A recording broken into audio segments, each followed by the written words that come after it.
கர்த்தருடைய பரிசுத்தமுள்ள நாமத்திற்கு மகிமை உண்டாகட்டும். அன்பானவர்களே, இன்றைக்கு சற்று நேரம் ஆண்டவருடைய வார்த்தைக்கு நேராக நம்முடைய கவனங்களை திருப்பிக் கொள்வோம். நம்முடைய தியானத்துக்காக பிரசங்கியின் புஸ்தகம் 2வது அதிகாரம் 13வது வசனத்தை வாசிக்கலாம். இருளை பார்க்கிலும் வெளிச்சம் எவ்வளவு உத்தமமோ அவ்வளவாய் மதியினத்தை பார்க்கிலும் ஞானம் உத்தமம் என்று கண்டேன். இந்த வசனத்திலே உத்தமமான 2 காரியங்களை குறித்து சொல்லப்பட்டிருக்கின்றது. ஒன்று, இருளை பார்க்கிலும் வெளிச்சம் உத்தமமானது. 2, மதியினத்தை பார்க்கிலும் ஞானம் உத்தமமானது என்று. நம்முடைய வாழ்க்கையிலே வெளிச்சம் மிகவும் பிரயோஜனமானதாக இருக்கின்றது. அது அவசியமானதாகவும் இருக்கின்றது. அதுபோல ஞானமும் நமக்கு மிகுந்த அவசியமாய் இருக்கின்றது. ஆனால் ஞானத்துக்கு எதிரான ஒரு பதம் இங்கே சொல்லப்பட்டிருக்கின்றது. அதுதான் மதியீனம். இன்றைக்கு மதியீனத்தை குறித்து ஒரு சில காரியங்களை வேத வசனத்திலிருந்து நாம் தியானிக்க போகின்றோம். மதியீனத்தை குறித்து இந்த வசனம் நமக்கு போதிக்கின்றது ஞானம் இல்லாத ஒரு நிலை. அதாவது அது சரியாக அதனுடைய பொருளை நாம் பார்த்தோமானால் அறிவற்ற அல்லது முட்டாள்தனமான என்பது அதனுடைய பொருள். அறிவில்லாத காரியங்கள், பேச்சுக்கள், நடத்தைகள், அதுபோல முட்டாள்தனமான பேச்சு, நடத்தை, வாழ்க்கை முறை, இதுதான் மதியீனம் என்பது காண்பிக்கின்றது. இந்த மதியீனத்து நிமித்தம் மனிதர்கள் பல பேருடைய வாழ்க்கையில் மிகுந்த வேதனைகளும் கஷ்டங்களும் துன்பங்களும் உண்டாயிருக்கின்றது. ஆகவே இதை குறித்து ஆராய்ந்து பார்ப்பதும் சற்று நம்முடைய வாழ்க்கையை அதோடு ஒப்பிட்டு பார்ப்பதும் நிச்சயமாய் நமக்கு பிரயோஜனமாயிருக்கும். சற்று வேத வசனங்களுக்குள்ளே ஆழமாக நம்முடைய கவனங்களை திருப்பிக் கொள்வோம். மதியீனத்தை அடையாளம் காண்பது எப்படி என்கிறதை குறித்து முதலாவதாக ஒரு சில காரியங்களை பார்க்கலாம். ஒரு மனிதனிடத்திலே முட்டாள்தனமான மனிதன் அல்லது அவனுடைய செயல்கள், பேச்சுக்கள் முட்டாள்தனமானது, மதியீனமானது, அறிவு சார்ந்தது அல்ல, ஞானம் இல்லாதது என்றெல்லாம் நம்ம பல காரியங்களோடு ஒப்பிட்டு சொல்லிக் கொள்ளுகின்றோம். ஆனால் வேதம் இதை குறித்து எப்படி நிர்ணயம் பண்ணுகிறது அல்லது தேவன் இதை குறித்து எப்படி நிர்ணயம் பண்ணி இருக்கின்றார் என்பதை பார்ப்பதுதான் நமக்கு சிறந்ததாக இருக்கின்றது. வசனங்களுக்குள்ளே நம்ம சொல்லுவோம். முதலாவதாக நீதிமொழிகள் 12வது அதிகாரம் 15வது வசனத்தை வாசிக்கலாம். மதியீனனுடைய வழி அவன் பார்வைக்கு செம்மையா இருக்கும், ஆலோசனைக்கு செவி கொடுக்கிறவனோ ஞானம் உள்ளவன். இந்த வசனத்திலே மதியீனனுடைய வழி அவன் பார்வைக்கு செம்மையாயிருக்கும், ஆலோசனைக்கு செவி கொடுக்கிறவனோ ஞானம் உள்ளவன் என்று சொல்லப்பட்டிருக்கின்றது. மதியீனனுடைய வழி அவன் பார்வைக்கு, அவன் மனதுக்கு, அவன் சிந்தைக்கு சரியானதாக இருக்கின்றது. ஆனால் ஆலோசனைக்கு செவி கொடுக்கிறவன் தான் ஞானம் உள்ளவன். நம்ம ஏற்கனவே பார்த்தோம், மதியீனத்துக்கு ஒரு எதிர்ப்பதம் ஞானம். அப்போ ஆலோசனைகளுக்கு செவி கொடுக்கின்றவன் அல்லது பிறர் சொல்லக்கூடிய நல்ல யோசனைகளுக்கு செவி கொடுத்து அதை கேட்கின்ற மனுஷன்தான் ஞானம் உள்ளவன். மாறாக தான் யோசிப்பவைகள் எல்லாம் சரி என்று நினைக்கிற மனுஷன் மதியீனன்.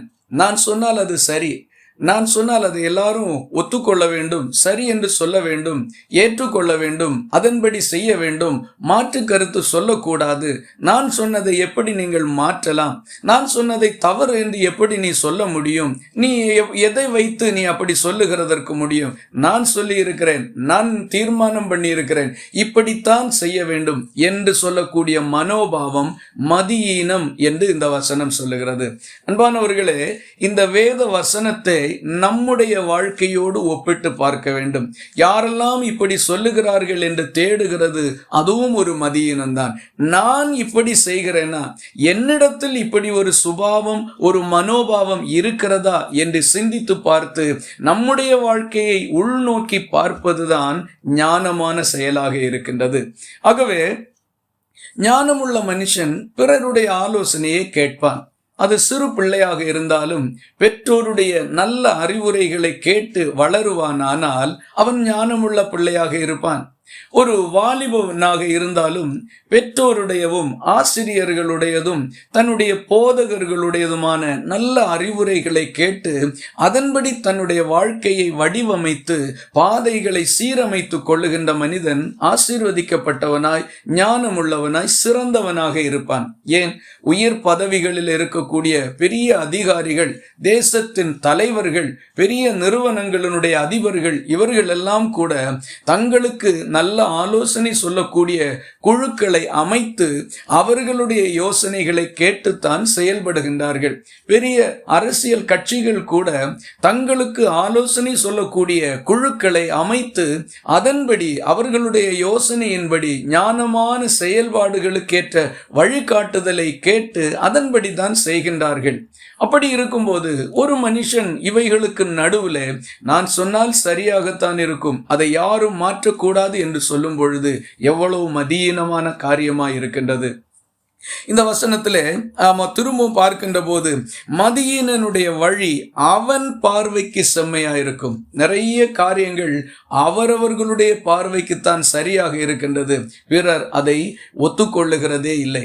இங்கே இருக்கக்கூடிய இன்னும் ஒரு தீங்கான காரியம் என்னவென்றால், ஒரு பெரிய மனிதன் தான் ஒரு அறிவீனமாக நான் சொன்னது எல்லாரும் செய்ய வேண்டும் என்று சொல்லி கட்டளையிடும் பொழுது அதற்கு கீழே இருக்கிறவர்கள் அல்லது கீழே வேலை செய்கிறவர்களுக்கு அது தவறு என்று தெரிந்தும் வேறு வழி இல்லாமல் அதை செய்து விடுகின்றார்கள். அது மொத்தமாக ஒரு பெரிய தீமைக்குள்ளே பிரச்சனைக்குள்ளே கொண்டு போய் விட்டு விடுகின்றது. ஆகவே நாம் கவனமாக இருப்போம், பிறருடைய அறிவுரைகளுக்கு செவி கொடுப்போம், சற்று நிதானமாக சற்று பொறுமையாக அவர்கள் என்ன சொல்லுகிறார்கள் என்கிறதை செவி கொடுத்து கேட்கக்கூடிய ஒரு மனப்பான்மை நமக்கு வேண்டும்.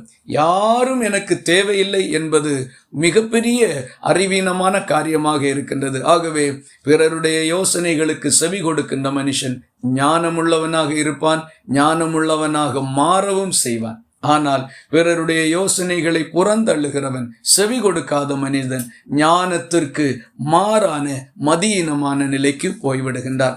இன்னொரு வசனத்தை கூட நம்ம வாசிக்கலாம். நீதிமொழிகள் 14வது அதிகாரம் 16வது வசனம். ஞானமுள்ளவன் பயந்து தீமைக்கு விலகுகிறான், மதியீனனோ மூர்க்கம் கொண்டு துணிகரமாயிருக்கிறான். இந்த வசனம் நமக்கு சொல்லுகிறதை பாருங்கள். ஞானமுள்ளவன் பயந்து தீமைக்கு விலகுகிறான், ஆனால் மதியீனனோ மூர்க்கம் கொண்டு துணிகரமாய் இருக்கின்றான். இங்கே ஒரு பிரச்சனை இருக்கிறது என்று வைத்துக் கொள்ளுங்கள். ஒரு குழப்பமான சூழ்நிலை, ஒரு பெரிய பிரச்சனை ஒன்று போய்கொண்டிருக்கின்றது. இப்போ அந்த வழியாக ஒரு 2 பேர் போய்கொண்டிருக்கின்றார்கள். ஒருவன் ஞானமுள்ளவன், மற்றொருவன் மதியீனன் என்று நாம் வைத்துக் கொள்வோம். இந்த ஞானமுள்ளவன் என்ன செய்வான்? அங்கே பெரிய பிரச்சனை குழப்பம் போய்கொண்டிருக்கிறது, நாம் அதற்குள்ளே போகக்கூடாது என்று ஞானமுள்ளவன் அந்த பிரச்சனைக்கு பயந்து தீமைக்கு விலகி சென்று விடுகின்றான். ஆனால் மதியீனன் என்ன செய்கிறான்? அவன் மூர்க்கம் கொண்டு என்னை யார் தடுக்க முடியும், நான் போவேன், என்னை யார் என்ன செய்கிறதற்கு முடியும் என்கிற ஒரு வரட்டு கௌரவத்தோடு துணிகரம் கொண்டு நேராக அதிலே போய் அகப்பட்டு கொள்ளுகின்றான். ஆகவே இந்த வசனத்தில் நமக்கு சொல்லப்பட்டிருக்கிறதை போல ஞானமுள்ளவன் பயந்து தீமைக்கு விலகுகின்றான். அங்கே பிரச்சனை இருக்கின்ற இடத்திலே நேராக சென்று அகப்பட்டு கொள்ளுகிறது அல்ல. ஞானம் என்பது தீமைக்கு விலகி செல்லுகிறது, யோசித்து செயல்படுகிறது. இன்னொரு வசனத்தை நம்ம பார்க்கலாம். நீதிமொழிகள் இதே 14வது அதிகாரத்திலே 17வது வசனத்திலே நாம் பார்க்கும்போது, முற்கோபி மதிகேட்டை செய்வான், துர்சிந்தனைக்காரன் வெறுக்கப்படுவான். முற்கோபி மதிகேட்டை செய்வான். மதிகேடான காரியத்தை செய்கிறவன் முற்கோபி. என்னை யாரும் ஒன்று செய்ய முடியாது, நான் யார், என்னால் எதெல்லாம் செய்ய முடியும், இப்படிப்பட்ட எண்ணங்களோடு எடுத்த உடனே கோபப்படுகின்ற முற்கோபம், இந்த கோபம்தான் பெரிய மதியீனமாக காணப்படுகிறது. சற்று சிந்தித்து பாருங்கள், நம்மிடத்திலே இப்படி ஒரு சுபாவம் இருக்கிறதா? நமக்கு எதற்கெடுத்தாலும் கோபம் வருகிறதா? நாம சொல்லுகிறது தான் நியாயம், நாம சொல்லுகிறது தான் சரி, என்னுடைய கண்ணுல பட்டுச்சுது, என்னுடைய சிந்தையில பட்டுச்சுது, நான் பட்டுன்னு சொல்லிட்டேன், இதெல்லாம் ஒரு ஞானமும் அறிவார்ந்ததுமான சிந்தை அல்ல. சூழ்நிலைகளை அறிந்து நிதானித்து செயல்பட வேண்டியது மிகுந்த அவசியமாயிருக்கின்றது. ஒரு வார்த்தையை சொன்ன பின்பு யோசிப்பது புத்திசாலித்தனம் அல்ல. ஒரு வார்த்தை நம்முடைய வாயிலிருந்து உதிர்த்த பின்பு அதை நம்மால் திரும்ப எடுக்கிறதற்கு இயலாது. அது பாதிப்பை உண்டு பண்ணிவிடும். அது ஒருபோதும் திரும்ப சரி பண்ண முடியாத நிலைக்கு போய்விடும். ஆகவே ஞானமுள்ளவன் பயந்து தீமைக்கு விலகுகிறான். மதியினனோ மூர்க்கங்கொண்டு துணிகரமாய் இருக்கின்றான். நாமோ யோசிக்க வேண்டிய இடத்திலே யோசிக்க வேண்டும், கோபப்பட வேண்டிய இடத்திலே கோபப்பட வேண்டும். அதே வேளையில் யோசிக்க வேண்டிய இடத்திலே கோபப்படுவதும் வேண்டாத இடத்திலே துணிகரம் காண்பிக்கின்றதும் மிகப்பெரிய மதியினம், புத்தியினமான காரியம். துணிந்து நிற்க வேண்டிய இடங்கள் இருக்கின்றது, தைரியத்தோடு நிற்க வேண்டிய இடங்கள் இருக்கின்றது. ஆனால் விலகி செல்ல வேண்டிய இடங்களும் நமக்கு இருக்கின்றது. இவைகளை பகுத்தறிந்து கொண்டு செயல்பட வேண்டும். நாம் 2 காரியங்களை பார்த்திருக்கின்றோம் மதியினத்தை அடையாளம் காண்பது குறித்து. ஒன்று, தான் சொல்லுவதுதான் சரி என்கின்ற எண்ணம் மதியீனமானது. இரண்டாவது, மூர்க்கமும் துணிகரமும் கொண்டு ஒவ்வொரு காரியங்களில் செயல்படுகிறது. இதுவும் மதியீனமான காரியம். ஆகவே நம்முடைய வாழ்க்கையை சிந்தித்து பார்த்து இவை நம்மிடத்தில் இருக்குமானால் அவைகளை சரிப்படுத்திக் கொள்வோம். அது நம்முடைய வாழ்க்கையை ஞானமுள்ளதாக மாற்றும். அல்லது இந்த செயல்பாடு ஞானமான செயல்பாடாகவும் இருக்கும். கர்த்தருடைய பார்வையிலையும் அது சரியாக இருக்கும். நாம் இதை ஒரு மனுஷனுடைய கொள்கைகளோடு கோட்பாடோடு தொடர்பு படுத்தியல்ல, தேவன் கொடுத்திருக்கின்ற ஆலோசனையின்படி இந்த காரியத்தை நிறுத்தி சீராய்வு செய்து பார்த்திருக்கின்றோம். வாழ்க்கையை சிந்தித்து பார்ப்போம், நல்ல முடிவுகளுக்கு வருவோம். இரண்டாவதாக, அப்படி ஒரு மனுஷன் மதியீனமாக புத்தியீனமாக நடந்து கொண்டால் அதனால் என்ன விளைவு உண்டாகும் என்கிறதை நாம 1-2 காரியங்களை பார்க்கலாம். நீதிமொழிகள் 17வது அதிகாரம் 21வது வசனத்தை வாசிக்கலாம். மூட புத்திரனை பெறுகிறவன் தனக்கு சஞ்சலம் உண்டாக அவனை பெறுகிறான், மதியீனனுடைய தகப்பனுக்கு மகிழ்ச்சி இல்லை. இந்த வசனம் சொல்லுகிறதை பாருங்கள். மூட புத்திரனை பெறுகிறவன் தனக்கு சஞ்சலம் உண்டாக அவனை பெறுகிறான், மதியீனனுடைய தகப்பனுக்கு மகிழ்ச்சி இல்லை. மதியீனனுடைய தகப்பனுக்கு மகிழ்ச்சி இல்லை. ஒரு தகப்பன் தான் பெற்ற பிள்ளை தனக்கு ஒரு சந்தோஷமாய் இருக்க வேண்டும் என்று விரும்புவான். அவனாலே தனக்கு ஒரு நற்பெயர் உண்டாக வேண்டும் என்று விரும்புவான். 4 பேருக்கு முன்பாக ஒரு நல்ல கௌரவம், மகிழ்ச்சி, கனம் உண்டாகிறதை அந்த தகப்பன் ரொம்ப ஆசையோடு எதிர்பார்ப்பான். அதிலே ரொம்ப மனநிறைவும் அடைவான். அதே வேளையில் தன்னுடைய பிள்ளை, தான் பெற்ற மகன் தனக்கு ஒரு கெட்ட பெயரை உண்டு பண்ணுகிறதோ, பிறருக்கு முன்பாக அற்பமாக பேசப்படுகின்ற அளவுக்கு தன்னை கொண்டு போய் நிறுத்துகிறதையோ எந்த தகப்பனும் விரும்புகிறது இல்லை. ஆகவே மதியீனனுடைய தகப்பனுக்கு மகிழ்ச்சி இல்லை என்று வேதம் சொல்லுகின்றது. எந்த ஒரு பிள்ளை புத்தியீனமாக, ஒரு தவறாக, முற்கோபத்தோடு, முன்பின் யோசிக்காமல் அவசரப்பட்டு எதையாகிலும் ஒன்றை செய்து பெரிய குழப்பத்தை விளைவிக்கின்றானோ அவனுடைய தகப்பனுக்கு அவன் மனநோவாக இருக்கின்றான். அவர்கள் மிகுந்த வேதனையை உண்டாக்குகிறவர்களாய் இருக்கின்றார்கள். ஏலியினுடைய பிள்ளைகள் செய்த காரியம் அவனுக்கு ஒரு பெரிய மனநோவாக இருந்தது. ஏலி எவ்வளவோ நல்ல ஒரு தேவனுடைய மனுஷன், ஆனால் அவருடைய பிள்ளைகள் அவர் சென்ற வழியில் செல்லவில்லை, தேவ பயத்தோடு வாழவில்லை. ஆண்டவருடைய ஜனங்கள் வழி தப்பி போகிறதற்கு இவர்களே காரணமாக இருந்து விட்டார்கள். ஆகவே இது நிமித்தம் ஏலி மிகவும் வருத்தப்பட்டான். அன்பான தேவனுடைய பிள்ளைகளே, இந்த வார்த்தைகளை கவனித்துக் கொண்டிருக்கிற நீங்கள் உங்கள் பெற்றோருக்கு ஒரு சந்தோஷமா இருக்கிறீர்களா? ஒரு மகிழ்ச்சியா இருக்கிறீர்களா? ஒருவேளை நீங்கள் நல்ல வயது அனுபவமும் உள்ளவர்களாக இருக்கலாம். உங்கள் பெற்றோர் இன்னும் உயிரோடு இருப்பார்கள். ஆனால் வயதான உங்கள் பெற்றோருக்கு நீங்கள் ஒரு சந்தோஷமா இருக்கிறீர்களா? உங்களை நினைத்து உங்கள் பெற்றோர் சந்தோஷப்படுகிறார்களா? இல்லை உங்களை நினைத்து அவர்கள் துக்கப்படுகிறார்களா? சிந்தித்து பாருங்கள். இன்றைக்கு நாம் பிள்ளைகள் என்கிற நிலையில் இருக்கிறோம். நாளைக்கு நாம் பெற்றோர், தகப்பன் என்கிற நிலைக்கு போய்விடுவோம்.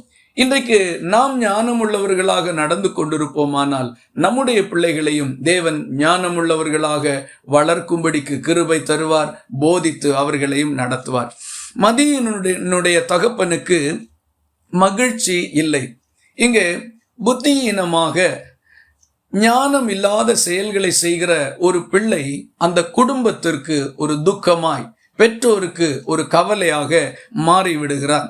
அவன் அறிவுரைகளுக்கு செவி கொடுத்து நடக்கணும். பிள்ளைகளை பெற்றோர் நல்லபடியாக படிக்க வைப்பார்கள். இவங்கெல்லாம் படிச்சு நல்ல ஒரு வேலையில வரணும், இது பெற்றோருடைய எதிர்பார்ப்பு. ஆனால் அவன் படிக்காதவனாக எல்லா பாடங்களிலும் தோற்று போய் வகுப்புகளுக்கு ஒழுங்காக செல்லாமல் அவன் மதிப்பெண்கள் இல்லாத ஒரு நிலையில இருக்கிறதை அந்த பெற்றோர் பார்க்கும் பொழுது அவர்களுடைய மனது எவ்வளவு வேதனைப்படும்.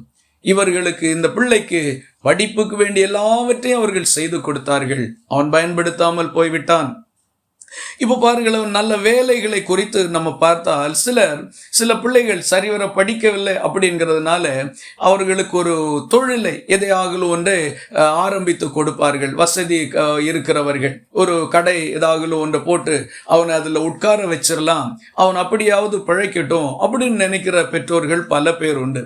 அப்படி அவனுக்கு அதையும் செய்து கொடுத்து அதையும் அவன் பயன்படுத்தாமல் அவைகளெல்லாம் ஞானமாக நடந்து கொள்ளாமல் அவைகளையும் அழித்து விட்டு வந்து நிற்பானால் அந்த பெற்றோர் எவ்வளவு வருத்தப்படுவார்கள். இவனுக்காக எவ்வளவு கஷ்டப்படுகிறோம், அந்த பிள்ளையை பெற்றதற்காக மிகவும் மனநோவு அடைந்து விடுவார்கள்.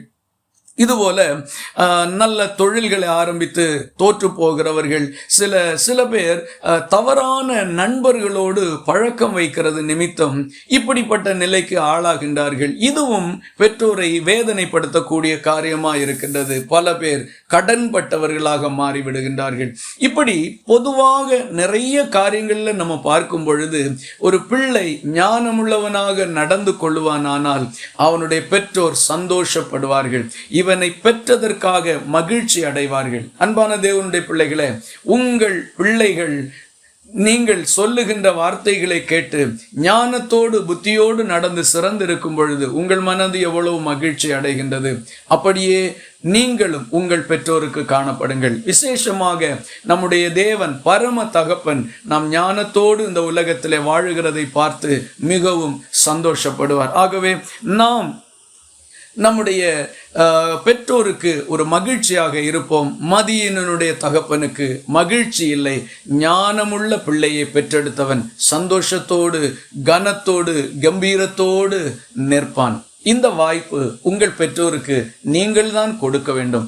உங்களுக்கு ஒரு நல்ல வாழ்க்கை ஆண்டவர் கொடுத்திருக்கிறார். பாருங்கள், நல்ல சுகம், பலன், ஆரோக்கியம், படிப்பு, நல்ல நாடு, நல்ல சூழ்நிலைகள், நல்ல வேலை வாய்ப்புகள் எல்லாவற்றையும் ஆண்டவர் கொடுத்திருக்கிறார். இதை பயன்படுத்தாமல் இருந்தால் எவ்வளவு புத்தியீனமான காரியம். இன்றைக்கு எத்தனையோ நாடுகள் மிகவும் ஏழ்மைப்பட்டிருக்கின்றது. பல குடும்பங்களிலே பிள்ளைகளை படிக்க வைப்பதற்கு பெற்றோருக்கு நிர்வாகம் இல்லாமல் தவிக்கின்றார்கள். ஆசை இருக்கின்றது, அவர்களால் முடியவில்லை. பல நாடுகளிலும் பல கிராமங்களிலும் பெற்றோருக்கு செலவு பண்ணுவதற்கு ஆயத்தமாய் இருந்தாலும் அதற்கேற்ற சூழ்நிலைகள், பள்ளிக்கூடங்கள், மேற்படிப்புக்குரிய வசதிகள் இல்லாமல் இருக்கின்றது. இப்படிப்பட்ட இதே உலகத்தில் உங்களுக்கு எவ்வளவோ வாய்ப்புகளை கர்த்தர் கொடுத்திருக்கின்றார். நல்ல பெற்றோர்களை கொடுத்திருக்கின்றார். ஊதாரித்தனமாக தனக்கு இருக்கின்ற எல்லாவற்றையும் இழந்து போய் விடுவீர்களானால், புத்தி இல்லாமல் அவைகளெல்லாம் அழித்து விடுவீர்களானால் எவ்வளவு பெரிய மதியீனமான காரியமாய் இருக்கின்றது. ஞானம் அடைந்து கொள்வோம். உங்களிடத்தில் இப்படி ஏதாகிலும் காரியங்கள் இருக்குமானால், ஆண்டவரே இதை திருத்திக் கொள்வதற்கு எனக்கு உதவி செய்யும், எனக்கு ஞானத்தை தாரும் என்று கர்த்தரிடத்தில் கேளுங்கள். இன்னும் ஒரு வசன பகுதியை கூட நம்ம வாசிக்கலாம். நீதிமொழிகள் 19வது அதிகாரம் 3வது வசனம். மனுஷனுடைய மதியினம் அவன் வழியை தாறுமாறாக்கும், என்றாலும் அவன் மனம் கர்த்தருக்கு விரோதமாய் தாங்கலடையும். இங்கே மனுஷனுடைய மதியினம் அவன் வழியை தாறுமாறாக்கும் என்று சொல்லப்பட்டிருக்கின்றது. ஒரு மனுஷனுக்குள்ளே இருக்கக்கூடிய புத்தியீனமான செயல்பாடு அவனுடைய வழிகளை தாறுமாறாக்கிவிடும். அப்படி என்றால் நேராக இருக்கக்கூடிய வழி, செம்மையாக இருக்கக்கூடிய நல்ல அழகான பாதை தாறுமாறானதாக மாறிவிடும். அதில் ஒரு மனுஷன் போக முடியாத அளவுக்கு, அதில் நினைத்த அளவுக்கு சீராக செல்ல முடியாத அளவுக்கு அது ஒன்றுமில்லாத நிலைமையிலே போய்விடும். இதை குறித்து நம்ம பார்க்கும் பொழுது மனுஷனுடைய மதீனம் அவன் வழியை தாறுமாறாக்கும், என்றாலும் அவன் மனம் கர்த்தருக்கு விரோதமாய் தாங்கல் அடையும். இந்த வசனத்தில் சொல்லப்பட்டிருக்கின்ற காரியம், ஒரு மனுஷனுக்கு தேவன் நல்ல வாய்ப்பை கொடுக்கின்றார். நல்ல படிப்பு, நல்ல சூழ்நிலை, நல்ல அனுகூலமான எல்லா நல்ல நிலைமைகளையும் கொடுக்கின்றார். ஆனால் இவனுடைய புத்தியினத்து நிமித்தம், இவனுடைய தவறான முடிவுகளின் நிமித்தம், இவனுடைய செயல்பாடுகள் இல்லது பிறரோடுள்ள தொடர்புகள் சரியில்லாதது நிமித்தம் இவனுக்கு இருக்கின்ற நல்ல காரியங்கள் எல்லாம் குழம்பி பிரயோஜனம் இல்லாததாய் தாறுமாறானதாக போய்விடுகின்றது. ஆனால் அதற்கு பிறகும் இவன் எல்லாவற்றையும் இழந்த பிறகு என்ன சொல்லுவான் தெரியுமா? அவன் மனம் கர்த்தருக்கு விரோதமாய் தாங்கல் அடையும். கடவுள் என்ன இப்படி வச்சுட்டாரு, அவனையெல்லாம் நல்லா வச்சிருக்கிறாரு, இவனுக்கெல்லாம் நிறைய வாய்ப்பு இருக்குது, ஆனா கடவுள் என்ன இப்படி பண்ணிட்டாரு, எனக்கு கடவுள் உதவி செய்யல, அப்படி என்று தேவனிடத்தில் இந்த பழியை திசை திருப்பி விடுகின்றார்கள். இது எல்லாவற்றையும் விட மிகப்பெரிய மதியினம். எல்லாருக்கும் வாய்ப்புகளை கொடுத்திருக்கிறார் ஆண்டவர். சற்று சிந்தித்து பாருங்கள். எல்லாவற்றிற்கும் உங்களுக்கும் தேவன் வாய்ப்பு கொடுத்திருப்பார். ஒன்று, படிக்கிறதற்கு வாய்ப்பு கொடுத்திருப்பார், அல்லது உங்களுக்கு ஏற்ற நல்ல சூழ்நிலைகளை கொடுத்திருப்பார். ஆனால் அவைகள் எல்லாவற்றையும் பயன்படுத்தாமல், எனக்கு அந்த ஸ்கூல்ல நான் படிச்சிருந்தேன்னா நான் இன்றைக்கு நல்லா இருந்திருப்பேன், எனக்கு என் பெற்றோர் எனக்கு ஒரு 1,00,000 ரூபாய் கொடுத்து தொழில் ஆரம்பிச்சு இருந்தாங்கன்னா நான் இன்றைக்கு நன்றாக இருந்திருப்பேன், இந்த சிறிய வேலை எனக்கு கிடைச்சது, இதிலெல்லாம் நான் போக முடியாது, என்னுடைய படிப்பு என்ன, என்னுடைய நிலை என்ன, என்னுடைய கனவு என்ன, என்னுடைய எதிர்பார்ப்பு என்ன, இப்படியெல்லாம் பல காரியங்களை சொல்லி நமக்கு கிடைத்த நல்ல வாய்ப்புகளை எல்லாம் தட்டி கழிப்போமானால் அது புத்தியீனமான காரியமாய் இருக்கும். தேவன் நமக்கு கொடுப்பாரானால் அது சிறப்பானதாகத்தான் இருக்கும். அது சிறியதாக வேண்டுமென்றாலும் இருக்கட்டும், அது ஒருவேளை மெச்சிக்கொள்ளத்தக்கதாக ஒன்று இல்லாததாக இருக்கட்டும், தேவன் கொடுப்பாரானால் அது சிறப்பானதாகத்தான் இருக்கும். இன்றைக்கு உயர்ந்த நிலையில் இருக்கிறவர்கள் எல்லாரும் அவர்களுடைய சிறு வயதிலே அல்லது அவர்களுடைய வாலிப நாட்களிலே எல்லாம் அவர்களுக்கு நிறைவாய் இருந்ததுனாலே அவர்கள் அப்படி இருக்கவில்லை. ஒன்றுமில்லாத நிலைமையிலிருந்து, பூஜ்ஜியத்திலிருந்து தொடங்கி உயர்ந்த நிலைக்கு போன பல பேர் இருக்கிறார்கள். சாதாரண பள்ளிக்கூடங்களில் படித்து உயர் பதவிகளில் இருக்கின்ற ஏராளம் பேர் இருக்கின்றார்கள். ஒன்றுக்கும் உதவாதவன் என்று தள்ளப்பட்டு தங்களுடைய தேவன் கொடுத்த திறமைகளிலே செயல்பட்டு வெற்றி சிறந்து மேலோங்கின ஏராளம் பேர் இந்த உலக சரித்திரத்திலே, மனித வரலாற்றிலே இடம் பிடித்திருக்கின்றார்கள். இவர்கள் எல்லாரும் தங்களுக்கு கிடைத்த சிறியதாயிருந்தாலும் அதை பயன்படுத்தி இருக்கின்றார்கள். பெரிய நிறுவனத்திலே வேலைக்கு எதிர்பார்த்து சிறிய வேலைகள் எல்லாம் தட்டி கழித்தவர்கள் வேலை இல்லாமல் போயிருக்கிறார்கள். ஆனால் சிறிய வேலையாயிருந்தாலும் அதை ஏற்றுக்கொண்டு செய்து அதிலிருந்து வளர்ந்து பெரியவர்களானவர்கள் ஏராளம் பேர். ஆகவே சிந்தித்து பாருங்கள். நாம் எதிர்பார்க்கிறதெல்லாம் கிடைக்கணும் என்கிறதல்ல, நமக்கு எது கிடைக்கின்றதோ அதை ஏற்றுக்கொண்டு சந்தோஷத்தோடு முன்னேறி செல்லுவோம். இங்கே வாய்ப்புகள், இங்க கர்த்தர் சொல்லுகிறார் பாருங்க, மனுஷனுடைய மதியினம் அவன் வழியை தாறுமாறாக்கும். நல்ல வாய்ப்பு, நல்ல வேலை, நல்ல சூழ்நிலை, சில பேருக்கு நல்ல குடும்ப வாழ்க்கையை கர்த்தர் அமைச்சு கொடுப்பார், நல்ல புருஷன், நல்ல மனைவி. ஆனால் இவர்களுடைய சுபாவ சீர்கேடுகளின் நிமித்தம் அல்லது இவர்களுக்கு பொறுமை இல்லாதது நிமித்தம், ஒரு டாமினேட்டிங் ஸ்பிரிட் இது இருக்கிறதுனால, அல்லது நான் இப்படித்தான் இருப்பேன், யாருக்காகவும் என்னை மாற்றிக்கொள்ள மாட்டேன் என்று பிடிவாதமும் அகந்தையும் கொண்டு செயல்படுகிறதுனால, அல்லது எதற்கெடுத்தாலும் கோபப்படுகிறதுனால, இப்படி ஏதோ சில காரியங்களினால் தங்களுக்கு கிடைத்த நல்ல வாழ்க்கை, நல்ல வழிகளை தாறுமாறாக்கி பல பேர் மாற்றிக் கொண்டிருக்கின்றார்கள். நன்றாக நீங்கள் சிந்தித்து பாருங்கள். தேவன் உங்களுக்கு கொடுத்தது நல்லதுதான். சிலதை சகித்துக் கொள்ளுவதற்கும் சிலதை பொறுத்து கொள்ளுவதற்கும் நமக்கு முடியாமல் இருக்குமானால் நமக்கு எந்த பாதையும் சரியாக இருக்க போகிறதே இல்லை. ஆகவே தேவன் கொடுத்ததை சந்தோஷத்தோடு அனுபவிக்கிறதற்கு பழகி கொள்ளுங்கள். ஆகவே பாதையை, வழியை தேவன் கொடுத்தார். மனுஷனுடைய மதியினம் அவன் வழியை தாறுமாறாக்கும். வழி தேவனால் கொடுக்கப்பட்டது. அந்த பாதையிலே அவன் எடுத்த முடிவு அந்த பாதையை தாறுமாறாக மாற்றிவிட்டது. ஆகவே இந்த நீதிமொழிகள் 24வது அதிகாரம் 30வது வசனம், 31, 32 வசனங்களை நம்ம வாசிக்கிற பொழுது, சோம்பேறியின் வயலையும் மதியீனனுடைய திராட்சை தோட்டத்தையும் கடந்து போனேன். இதோ அதெல்லாம் முள்ளுக்காடாய் இருந்தது. நிலத்தின் முகத்தை காஞ்சொறி மூடினது. அதன் கற்சுவர் இடிந்து கிடந்தது. அதை கண்டு சிந்தனை பண்ணினேன். அதை நோக்கி புத்தி அடைந்தேன். பிரியமானவர்களே, இந்த செய்தியினுடைய இறுதி பகுதிக்கு நாம வந்திருக்கின்றோம். இவ்வளவு நேரம் ஆண்டவருடைய வார்த்தைகளை நம்ம கேட்டுக்கொண்டிருந்தோம். இங்கே சோம்பேறியினுடைய வயலையும் மதியினுடைய திராட்சை தோட்டத்தையும் கடந்து போனேன். இதோ அதெல்லாம் முள்ளுக்காடாய் இருந்தது. நம்ம ஏற்கனவே பார்த்தோமே, மனுஷனுடைய மதியினம் அவன் வழியை தாறுமாறாக்கும் என்று தேவன் கொடுத்திருக்கிறார். பாருங்க, நல்ல திராட்சை தோட்டமும் வயலும் கொடுத்திருக்கின்றார். ஆனால் இந்த மதியினனுடைய திராட்சை தோட்டத்தை பார்க்கும்போது முள்ளு காடாய் இருந்தது. நல்ல தோட்டத்தை கர்த்தர் கொடுத்திருக்கின்றார். சென்று அதை கவனித்து, அதை பண்படுத்தி, அதில் களைகள் எல்லாவற்றையும் எடுத்துவிட்டு, அதற்கு எரு போட்டு, அதற்கு செய்ய வேண்டிய வேலைகளை செய்கிறதற்கு இவன் முன்வராமல் இருக்கின்றான். இவன் தான் மதியீனன். மதியீனன் என்றால் தனக்கு கிடைத்ததையும் அனுபவிக்கிறதற்கு மதி இல்லாமல் போயிருக்கின்றான். தனக்கு இருக்கின்றதை பராமரித்து பண்படுத்தி அதன் பலனை அனுபவிக்கிறதற்குரிய மதியற்றவனாக போயிருக்கின்றான். பாருங்கள், சில பேருக்கு பெற்றோர் செய்கின்ற தொழில், வேலை, அதெல்லாம் செய்கிறதற்கு மனமில்லாமல் சுற்றி திரிந்து கொண்டிருப்பார்கள். நல்ல வாய்ப்புகளை இழந்து கொண்டு தங்கள் வாழ்க்கையை கெடுத்து கொண்டிருப்பார்கள். இங்கே அதெல்லாம் முள்ளுக்காடாய் இருந்தது. நிலத்தின் முகத்தை காஞ்சொறி மூடினது. அதன் கற்சுவர் இடிந்து கிடந்தது. நல்ல திராட்சை தோட்டம். தகப்பன் நன்றாக திராட்சை தோட்டத்தை உருவாக்கி பிள்ளைக்கு கொடுத்தார். இந்த பிள்ளையோ மதியில்லாதவனாக இருந்ததுனால அங்கே புல்லெல்லாம் முளைத்து போயிருக்கின்றது. அதில் அதனுடைய சுற்று சுவரெல்லாம் இடிந்து போய் கிடக்கின்றது. பராமரிப்பில்லாமல் ஆளற்ற ஒரு நிலமாக பாழ்பட்டு போயிருக்கின்றது. அன்பானவர்களே, நீங்கள் சற்று சிந்தித்து பாருங்கள்.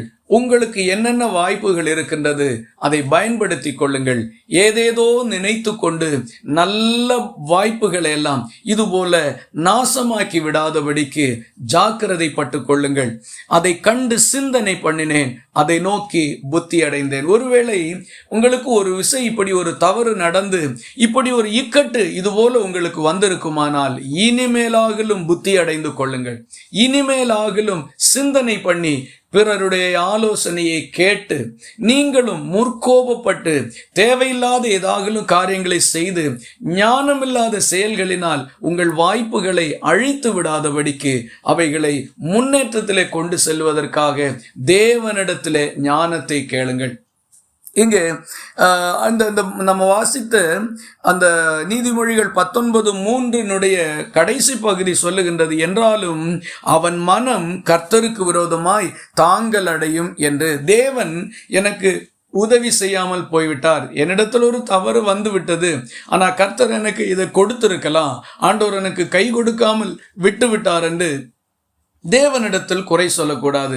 வேதவசனம் இது குறித்து என்ன சொல்லுகின்றது? யாக்கோபு 1வது அதிகாரம் 13, 14 வசனங்களை வாசிக்கும் பொழுது, சோதிக்கப்படுகிற எவனும் நான் தேவனால் சோதிக்கப்படுகிறேன் என்று சொல்லாதிருப்பானாக. நான் தேவன் என்னை சோதிக்கிறார், கடவுள் என்ன சோதிக்கிறாரு, ஆண்டவர் என்ன சோதிக்கிறாரு அப்படி என்று ஒரு மனுஷனும் சொல்லக்கூடாது என்று பைபிள் சொல்லுகின்றது. நீங்க சொல்லி இருக்கிறீங்களா அப்படிங்கிறத நீங்களே யோசித்து பாருங்கள். தேவன் பொல்லாங்கினால் சோதிக்கப்படுகிறவர் அல்ல, ஒருவனையும் அவர் சோதிக்கிறவரும் அல்ல. அவன் தன் சுய இச்சையினாலே இழுக்கப்பட்டு சிக்குண்டு சோதிக்கப்படுகின்றான். சோதிக்கப்படுகிற மனுஷன் அவனுடைய சொந்த விருப்பங்களினால் இழுக்கப்பட்டு, என்னுடைய மனசில் இருக்கிறதன்படி வாழணும், நான் நினைக்கிறபடி நடக்கணும், இதுதான் எனக்கு வேண்டும், இப்படித்தான் நான் போகணும் என்கிற எண்ணங்களுக்கு அவன் ஆட்பட்டு விடுகிறதுனால பாவத்தினாலே சுய இச்சையினாலே இழுக்கப்பட்டு சிக்குண்டு சோதிக்கப்படுகிறான். தேவன் சோதிக்கிறவர் அல்ல. அன்பானவர்களே, நாம் இன்றைக்கு தியானித்த கர்த்தருடைய வார்த்தைகளை ஒரு விஷயம் கூட கவனித்துக் கொள்ளுங்கள். மதியினத்தை அடையாளம் காணுகின்ற 2 காரியங்களை நம்ம பார்த்தோம். ஒன்று, நான் சொல்லுவதெல்லாம் சரிதான், நான் சொல்லுவதைத்தான் நீங்க செய்யணும், அதைத்தான் நீங்கள் கேட்க வேண்டும். மாறு எனக்கு நான் சொல்லுகிறதற்கு எதிராக மாறாக நீங்கள் பேசக்கூடாது, திரும்ப எனக்கு யோசனை சொல்லக்கூடாது, அறிவுரைகள் எல்லாம் சொல்லக்கூடாது. நான் சொல்லுகிறது சரிதான், இப்படித்தான் செய்ய வேண்டும் என்று ஒரு பிடிவாதத்தோடு பிற மனிதர்களுடைய அறிவுரைகளை கேட்காமல் இருக்கக்கூடிய மனநிலை மதியீனனுடைய மனநிலை. இரண்டாவதாக, மூர்க்கமும் துணிகரமும் முற்கோபமும். எதற்கெடுத்தாலும் கோபம், அது மூர்க்கம் கொள்ளுதல். துணிகரமாக நான் இப்படித்தான் செய்வேன், நான் போவேன், என்னை யார் என்ன செய்கிறதற்கு முடியும், என்னை யார் கேட்கிறதற்கு முடியும், வருகிறது போல பார்க்கலாம். இப்படிப்பட்ட எண்ணங்களும் பேச்சுக்களும் மனநிலைகளும் மதியினனுடையது. பிரச்சனை ஆபத்து இருக்கிறது என்று சொல்லும் பொழுது விவேகி அதை கண்டு மறைந்து கொள்ளுகிறான். பேதைகளோ நெடுக போய் தண்டிக்கப்படுகிறார்கள் என்று வேதம் சொல்லுகின்றது. பேதமை உள்ளவர்களாயிருந்து பிரச்சனையில் அகப்பட்டு மதியினனை போல நடந்து கொள்ளாதிருங்கள். உள்ளவர்களாக பிரச்சனை இருக்கிற இடத்திலிருந்து ஞானமாக விலகி செல்லுகிறதற்கு பாருங்கள். மூர்க்கமும் கோபமும் துணிகரமும் நமக்கு ஒரு காலம் வேண்டாம். மதியினத்தினுடைய பலனை குறித்து 2 காரியங்களை நம்ம பார்த்தோம். ஒன்று, மதியினனுடைய தகப்பனுக்கு அல்லது பெற்றோருக்கு அல்லது அவனுடைய மனைவியோ பிள்ளையோ குடும்பத்தினர் யாரா வேண்டுமானாலும் இருக்கட்டுமே, மதியினனுடைய குடும்பத்தினருக்கு மகிழ்ச்சி இல்லை.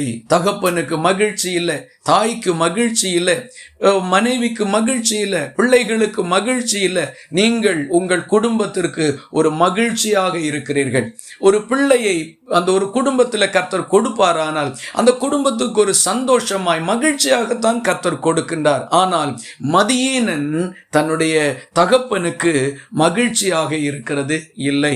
இரண்டாவதாக, மதியீனம் உன்னுடைய வழிகளை தாறுமாறாக்கும். உனக்கு கிடைத்திருக்கிற நல்ல வாய்ப்புகள், நல்ல சூழ்நிலைகள், இவைகள் எல்லாவற்றையும் தாறுமாறாக்கி அழித்து ஒரு பிரயோஜனமும் இல்லாததாக மாற்றிவிடும். அதற்கு தான் நம்ம பார்த்தோமே, மதியினனுடைய திராட்சை தோட்டம் முள்ளு காடா இருந்தது, காஞ்சொறி மூடி இருந்தது, அதன் சுற்றுச்சுவர்கள் இடிக்கப்பட்டு கிடந்தது, அதனால பலனே இல்லை. இந்த திராட்சை தோட்டம் ஒரு நல்ல மனிதனிடத்திலே, ஒரு புத்தியுள்ள மனுஷனிடத்திலே, ஒரு உழைக்கின்ற மனுஷனிடத்திலே கிடைத்திருக்குமானால் அவன் அதை நன்றாக பராமரித்து அதனுடைய சுற்றுச்சுவர்களை எல்லாம் பாதுகாத்து நல்ல அறுவடையை அவன் எடுத்திருப்பான். அவன் அதை வைத்து கொண்டு ஆசீர்வாதமாய் சந்தோஷத்தோடு மனநிறைவோடு வாழ்ந்திருப்பான். ஆனால் புத்தியினன் மதியினனுக்கு இவைகள் இருந்தும் ஒரு பலனும் இல்லை. அவன் பிந்தின காலங்களிலே தேவனை குறை சொல்லுகிறவனாகவும் இருப்பான். கடவுள் எனக்கு இதை செய்யவில்லை, எனக்கு எதுவும் தரவில்லை. இல்லை இல்லை, தேவன் ஒவ்வொருவனுக்கும் ஏதோ ஒன்றை கொடுத்திருப்பார் அவனுடைய வாழ்க்கை சிறந்திருப்பதற்காக. ஒன்று அது பணமா இருக்கலாம், அல்லது திறமையா இருக்கலாம், அல்லது சில சாதகமான சூழ்நிலைகளா இருக்கலாம், அல்லது அவனுக்கு கை கொடுக்கக்கூடிய சில மனிதர்களா இருக்கலாம்.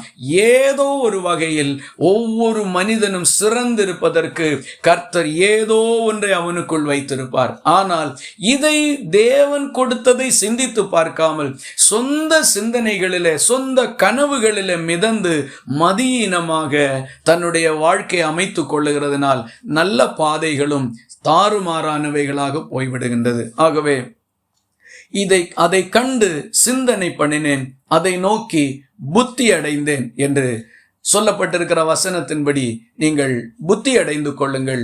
யாரை குறை சொல்லுவதற்கல்ல இந்த வார்த்தைகள், நம்மை நிதானித்து பார்ப்பதற்காக. ஞானத்தில் குறைவுள்ளவனாயிருந்தால் அவன் சம்பூர்ணமாய் கொடுக்கிறவரும் ஒருவனையும் கடிந்து கொள்ளாதவருமாகிய தேவனிடத்தில் கேட்க கடவன். யாபேஸ் என்கிற மனுஷன் கர்த்தரிடத்திலே ஜெபித்தான். பாருங்கள், தேவரீர் என்னை ஆசீர்வதித்து என் எல்லையை பெரிதாக்கும், தீங்கு என்னை துக்கப்படுத்தாதிருக்கும்படிக்கு செய்ய வேண்டும் என்று தேவன் அந்த ஜெபத்தை கேட்டார். அன்பானவர்களே, ஞானம் இல்லாமல் இருக்கலாம். ஒருவேளை புத்தியீனமாக பல காரியங்களை நீங்கள் செய்து வாழ்க்கையில் பல தோல்விகளை சந்தித்திருக்கலாம், பல இழப்புகளை கண்டிருக்கலாம். பிற மனிதர்களிடத்திலே ஒரு அவப்பெயரை உண்டாக்க நீங்கள் பெற்றுக்கொண்டிருக்கலாம். உங்கள் குடும்பமே நீங்கள் எடுத்த ஒரு தவறான முடிவு நிமித்தம் பெரிய கடனுக்குள் அல்லது பெரிய நெருக்கடிக்குள் அல்லது ஒரு பெரிய பிரச்சனைக்குள் அகப்பட்டிருக்கலாம். உங்களுக்கு உதவி செய்கிறதற்கு ஞானத்தை கொடுக்கின்ற தேவன் இருக்கின்றார். உங்களுக்கென்று ஒரு வழியை காண்பிக்கிறதற்கு அந்த கர்த்தர் உண்மையுள்ளவராக இருக்கின்றார். செய்ய வேண்டியது, நீங்கள் ஆண்டவரிடத்திற்கு திரும்புங்கள். நான் என்னுடைய வாழ்க்கையில தவறு வந்து விட்டது, என்னை மன்னிக்கணும் ஆண்டவரே, எனக்கு ஒரு வழியை காண்பித்தரலும், எனக்கு ஒரு ஞானத்தை கொடுக்கணும், எனக்கு உதவி செய்யணும் என்று மனத்தாழ்மையோடு கர்த்தரிடத்தில் கேளுங்கள். உங்களையும் கர்த்தர் ஆசீர்வதித்து ஞானவான்களாக நிறுத்துவார். நீங்களும் சிறந்த வாழ்க்கை வாழுகிறதற்கு முடியும், பரலோக ராஜ்யத்திற்கும் வந்து சேருகிறதற்கு முடியும். கர்த்தருக்கு முன்பாக தாழ்மைப்படுங்கள், சிந்தியுங்கள், தவறுகளை ஒத்துக்கொள்ளுங்கள், ஞானத்தின் நிறைவை பெற்றுக்கொள்வீர்கள். கர்த்தர் உங்களை ஆசீர்வதிக்கட்டும். ஒரு நிமிஷம் கண்களை மூடி ஜெபிப்போமா? எங்களை நேசிக்கிற அன்பு நிறைந்த நல்ல ஆண்டவரே, நாங்கள் உம்மை நன்றியோடு துதிக்கிறோம் அப்பா. ஞானம் எங்களுக்கு அவசியம் என்றும் மதியினம் எங்களுக்கு மிகப்பெரிய தீங்கை கொண்டு வருகிறது என்றும் எங்களோடு நீர் பேசி இருக்கிறீர். ஆண்டவரே, இந்த வார்த்தைகளை கவனித்துக் கொண்டிருக்கின்ற உம்முடைய பிள்ளைகளிடத்திலே யாரிடத்திலாகலும் இந்த சூழ்நிலைகள் காணப்படுமானால் நீர் உம்முடைய பிள்ளைகளுக்கு இறங்கி தங்கள் தவறுகளை உணர்ந்து கொள்ளக்கூடிய நல்ல மனத்தெளிவை கட்டளையிடும்படி நாங்கள் ஜெபிக்கின்றோம். முற்கோபங்கள் நீங்கி போகட்டும் ஆண்டவரே. ஆலோசனைகளை பிறரிடத்திலிருந்து கேட்டு அதை சிந்தித்து பார்த்து அவைகளை நல்லபடியாய் செயல்படுத்தக்கூடிய நல்ல நிதானங்களை தரும்படி நாங்கள் ஜெபிக்கின்றோம். ஒவ்வொருவரும் அவரவர் குடும்பத்திற்கு ஒரு ஆசீர்வாதமாய் இருக்கட்டும். அவர்களுக்கு கிடைத்திருக்கின்ற நல்ல வாய்ப்புகளை பயன்படுத்தி சிறந்து இருக்க பண்ண வேண்டும் என்று ஒப்பு கொடுத்து ஜெபிக்கின்றோம் ஆண்டவரே. அப்படியே ஞானத்தை தந்து மேன்மைப்படுத்தும் இயேசு கிறிஸ்து மூலம் ஜெபிக்கிறோம் எங்கள் அன்புள்ள நல்ல பிதாவே, ஆமென். ஆண்டவர் உங்களுக்கு நிறைவான ஞானத்தை தந்து மதியினத்துக்கு விலக்கி காப்பாராக.